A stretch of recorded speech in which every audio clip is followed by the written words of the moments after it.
Hey guys, it's me again, coming on tonight. As I said in the last two videos, my last video was about numbers, believing that what we're going forward is solely about consciousness. The previous video before that, feeling this new wave of energy, as I truly believe. I don't know if you feel this, but I feel like I feel this.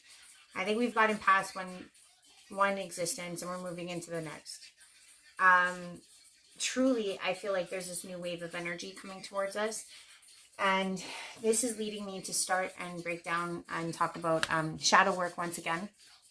I truly feel like even in this new energy that's coming towards us, these new ways of being, the main thing we're going to have to do is accept this new abundance and love that's coming forward in our lives, because anything of a higher vibe is always going to be more about love. So this is why I'm saying love does take shadow work too.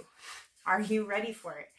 And I have to say to myself that in order to ever be about a new way of being, you have to kind of relinquish and release and do a lot of different breakdowns. Like, you know me, I've been talking about like all these like breakdown cryptic stuff, but at the same time, shadow work is always imperative. And this major one is going to be about self-love, the ongoing breakdown of self-mastery, looking at with self-doubt, how it incorporates into all of it, so that finally you can be ready for the shift in abundance and love going forward.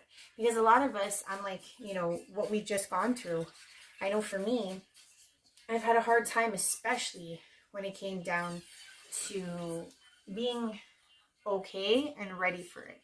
Because I've just spent a lot of time by myself battling. So it's like I've done a lot of things alone, and I bet you have too. So self-love, it's a brutal one. Most of us think we do love ourselves. And the ultimate truth is that we're still working on it. It's a work in progress. And I want to talk about self-love because self-love is key. It is so key. Are you okay to do everything with or without any support? Are you willing to just be okay with yourself?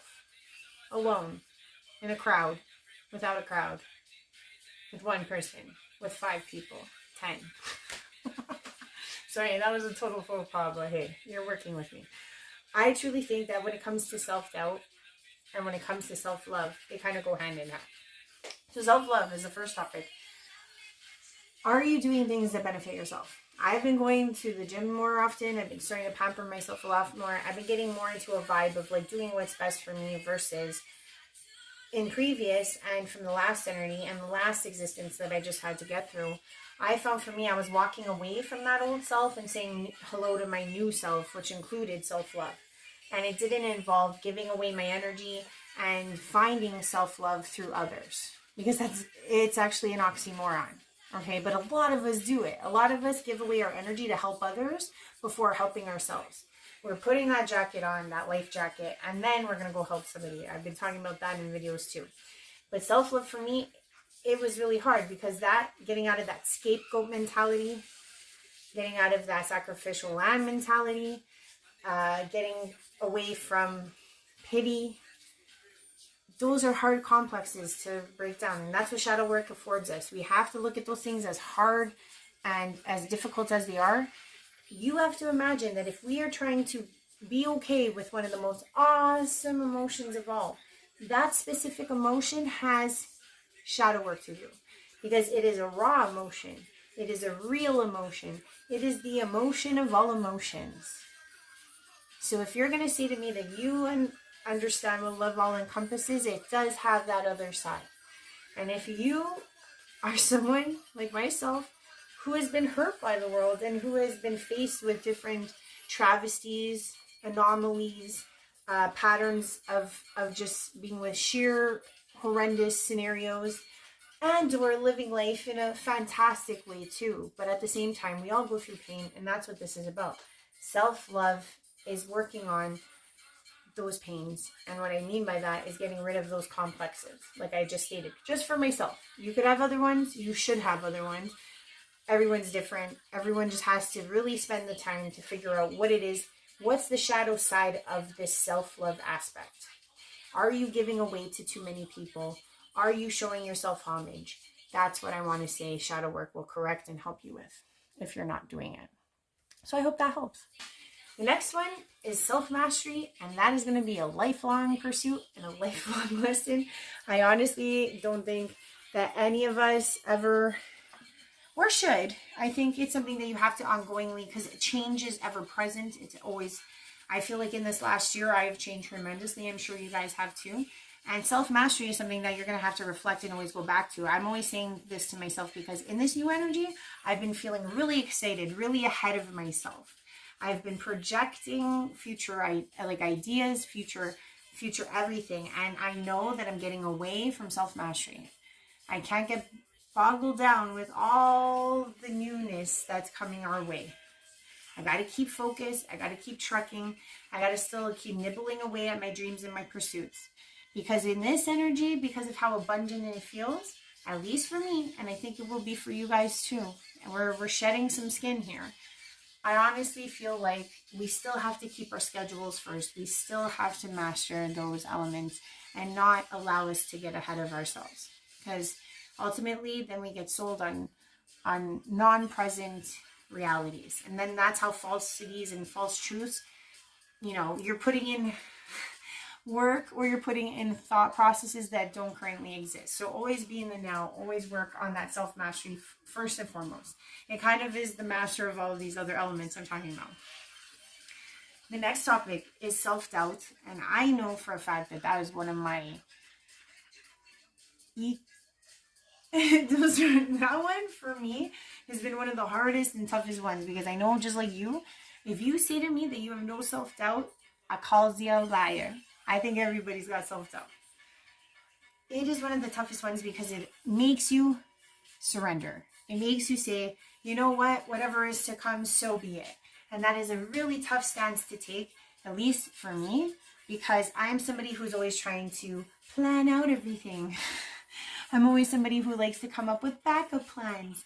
I'm always somebody who has a hard time releasing and relinquishing. But in this last year or so, I can say that I've been trying to really see the mastery, right? Balance of everything that allows me to shed that doubt, to know that everything is rightfully so.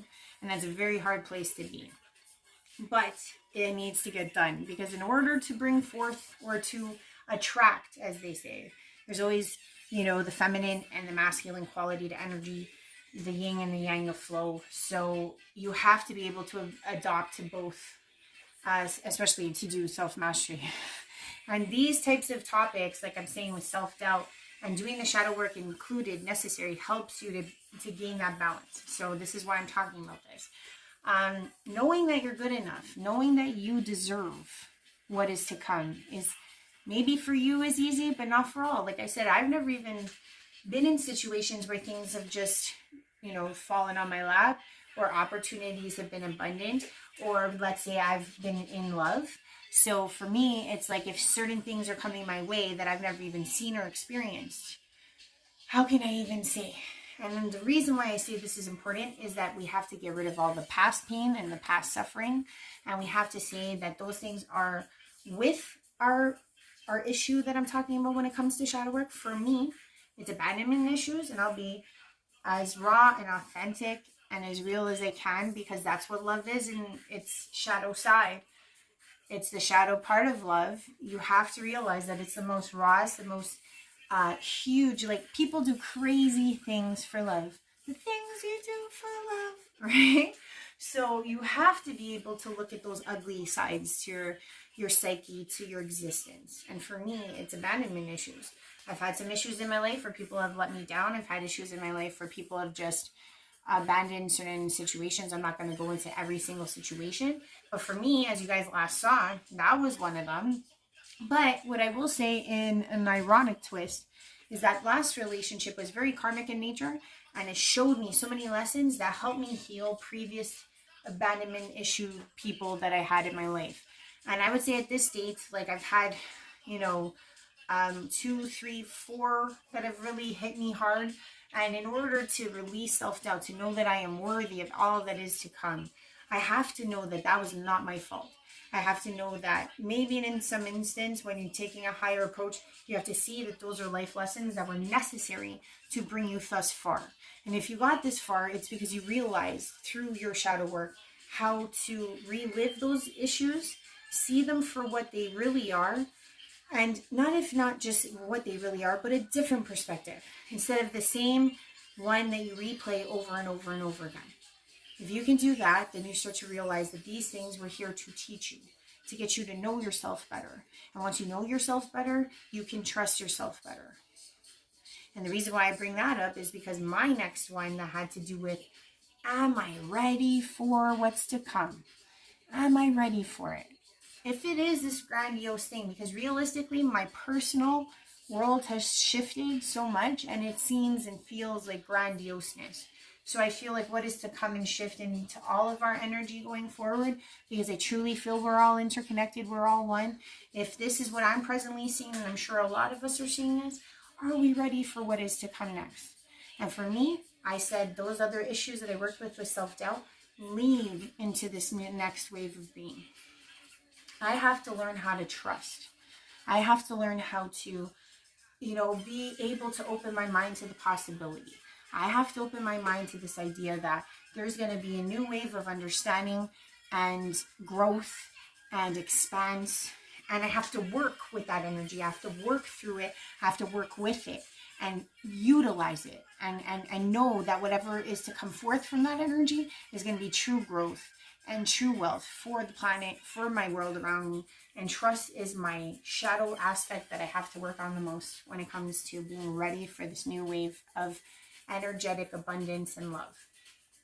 So I'm working on that now. I can honestly say, like, when I started thinking about this one topic, it's weird what I'm going to correlate with it, but it's kind of what I'm trying to get at. I was in the park walking my dog a couple of days ago. You know how I always do. I always have to come up with my stories.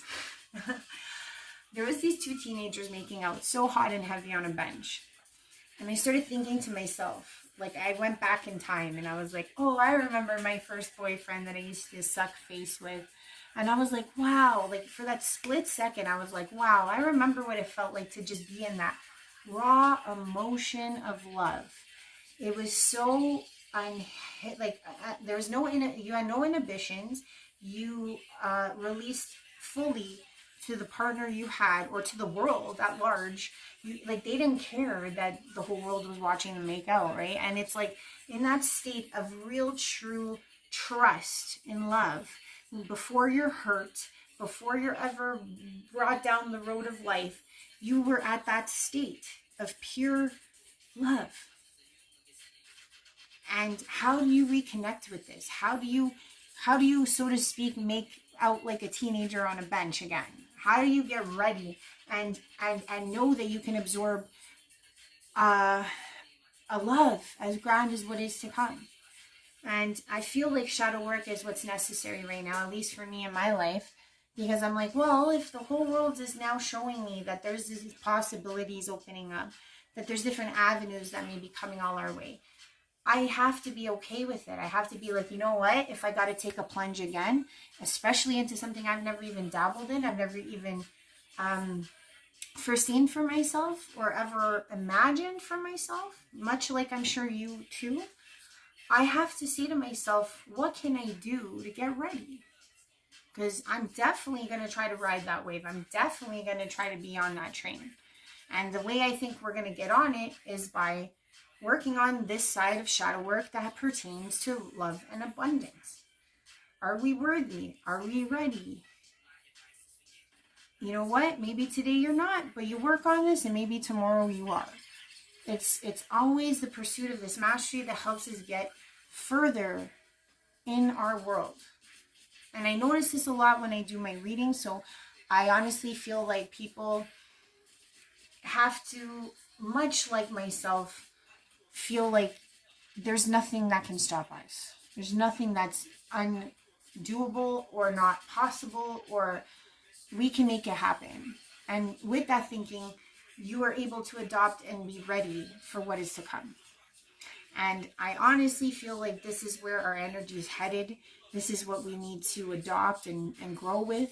So If you do like what I'm saying, please like, please share, please subscribe.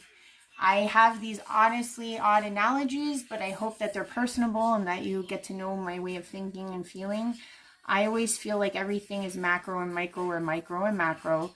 So if it's happening to me, it's happening to you, or at least something similar to the effect of like we're all marching forward into an energy of love. And that's all I'm going to say about that. Peace, guys. Have a good one. See ya.